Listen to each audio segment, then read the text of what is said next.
Welcome to this intermediate course on Raspberry Pi and Arduino. So you have already experimented with both Arduino and Raspberry Pi, and now you wonder how you can go to the next step and how you can create cool projects using them together. Well, you are in the right place. This course is for you. You will be able to create any custom project of your own with confidence using both Raspberry Pi and Arduino. And I'm not just going to give you a copy and paste project. No, I will focus on making you understand the fundamentals you really need through a practical approach, with hands-on videos and a ton of practice. Everything is step by step, built on top of what you've seen before.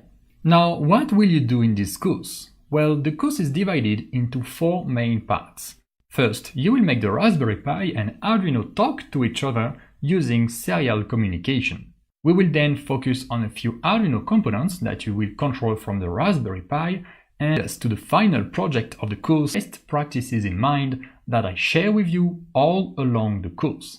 And more than just saying do this and then do that, I focus on making you understand the why and making you think by yourself to be more independent for your own future projects.